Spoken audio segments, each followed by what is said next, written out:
Hey there, you know that little voice in your head, the one that's always, nitpicking, telling you, you could have done that better? Well, pretty much everyone has one, and today we're going to get into the psychology behind that inner critic. It's fascinating stuff. So let's just get right to it. Are you your own worst critic? Like, do you find yourself just replaying mistakes over and over in your head, focusing on the one thing that went wrong instead of the 99 that went right? Yeah? If that sounds familiar, trust me, you are not alone. But have you ever really stopped to think about why? Why we do this to ourselves? Because the answer, it's probably not what you're thinking. We tend to assume it's all about low self-esteem or, just a lack of confidence.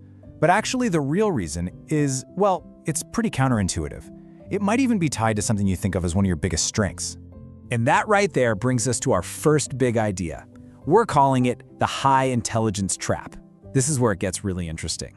The whole concept is that your intelligence, the very thing that makes you good at solving problems, at seeing the world clearly, could actually be the very same thing that's fueling your toughest self-doubt.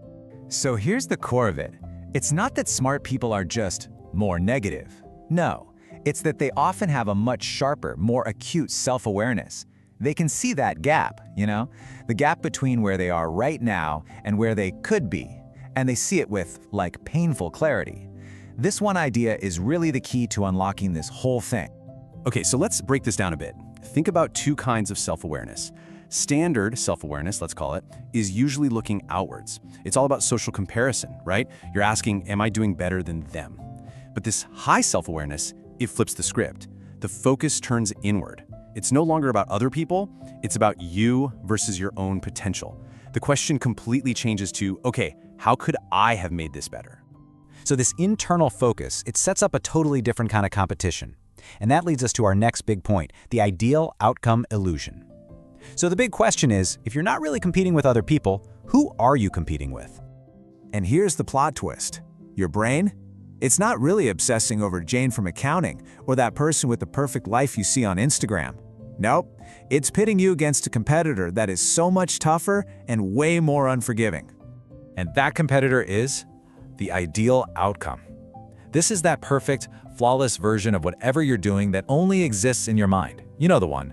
The project with zero mistakes, the conversation with no awkward pauses, the skill you execute perfectly on the first try. You're constantly comparing your messy, real-world attempts to this perfect, completely fictional standard.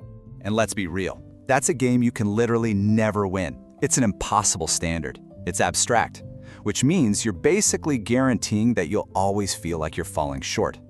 I mean, it's the perfect recipe for nonstop self-doubt and that kind of perfectionism that just freezes you in your tracks. Okay, so that's the problem. It sounds a little bleak, right? But what's the solution? The good news is it's not about trying to be less smart or less self-aware. That's not it at all. It's about learning a new skill. So let's talk about a really practical tool you can use to handle all of this.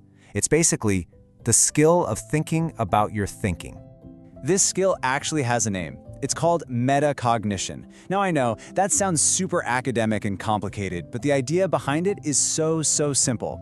All it is the ability to step back and just observe your own thoughts, almost like you're an outsider looking in.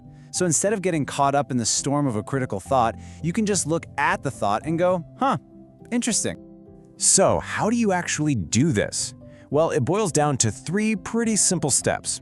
Step 1, just notice the critical thought when it happens. Don't fight it, don't judge it, just notice it. There's that voice again. Step 2, question it. Ask yourself, is this thought 100% accurate? Is it even fair? Is it helping me at all? And then step 3, reframe it. So instead of I'm such a failure, you change it to something like, okay, I messed up that one part, but here's what I learned and what I can do differently. See? The goal here isn't to just pump yourself up with fake positivity. The goal is objectivity. And what's so cool is that when you start practicing this, something really powerful starts to shift. You slowly start moving away from that heavy emotional feeling of self-criticism and more towards a practical, really productive mindset of just self-correction. Now listen, this next part is super important.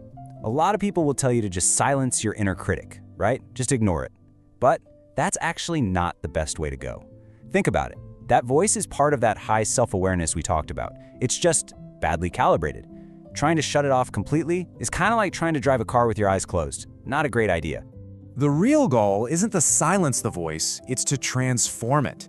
You want to take that raw, unhelpful, ego-driven judgment and turn it into a tool for clear, objective analysis. It's all about replacing ego with accuracy.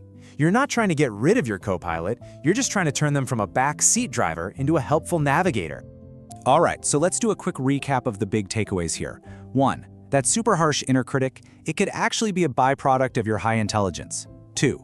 You're probably not competing with other people, you're competing with an impossible ideal outcome that only exists in your head. 3. The tool to deal with all this is metacognition, that skill of thinking about your thinking. And 4. The goal isn't to stop being critical, it's to stop being wrong. It's to aim for accuracy. So I'll just leave you with this to think about. That voice in your head, it doesn't have to be your enemy. Once you understand where it comes from and you start using these tools we talked about, you can actually start to change its job description. So let me ask you, what if you could turn your absolute harshest critic into your most accurate and helpful guide?